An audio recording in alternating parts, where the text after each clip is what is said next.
Now students, we will be moving to the kinds of direct tax system. Now there are three types of direct tax system: progressive, proportional and regressive. Now what is the proportional tax system? Proportional tax system is a system in which the proportion of the tax or the tax rate remains constant whether the income decreases or increases. So here the tax remains constant with increase and decrease of income. Progressive tax system, in the case of progressive tax system, what happens?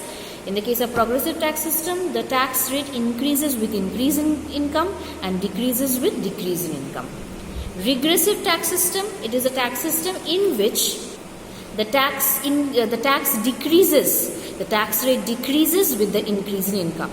So proportional, where the tax rate remains constant with increase or decrease in income. Progressive, where the tax increases with increase in income and decreases with decrease in income. Regressive, where the tax rate decreases with the increase in income. Now we will move today to the expenditure part of the government, that is the government expenditure. Obviously the budget consists of revenue and expenditure both. So we have completed revenue in the earlier videos that I had shared you. Today we will be moving to the expenditure part. Now what is budget expenditure? Budget expenditure, it is the expenditure estimated by the government during a fiscal year.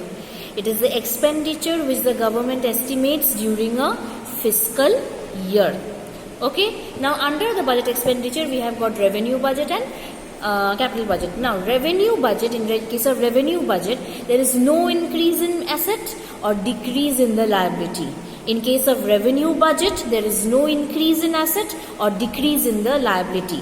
For example, giving of pensions, maintaining of law and order, building of construction of metro, then giving of salaries, okay, then grants, gifts, then you can say expenditure on other administrative services. So all these come under the revenue expenditure, which do not create any asset or reduce liabilities. Now, like if we say example for it does not create any asset, like giving of pensions, giving grants, giving loans, then you can say giving salaries for various administrative services, okay, construction of metro, all these are not, okay, delete construction of metro, sorry, all these do not create any assets, like giving of pensions, salaries, then giving of grants and loans, all these are not creating any assets.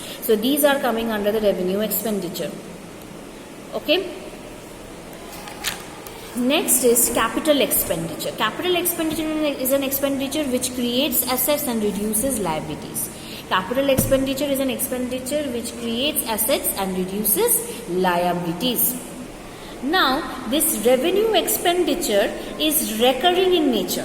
The revenue expenditure is recurring in nature. It is needed in day-to-day functioning of the government. It is recurring in nature and it is needed in day-to-day functioning of the government. That is why I gave the example of pensions, paying of salaries, maintaining law and order, payment for such other administrative services. So this revenue expenditure is used in the day-to-day functioning of the government and it is recurring in nature.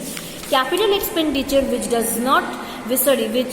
capital expenditure which either creates asset or reduces liabilities are non-recurring in nature. Capital assets which reduces liabilities and creates asset is non-recurring in nature. Okay. Now, as it is non-recurring in nature, it adds to the capital stock of the country and it increases the productivity of the economy.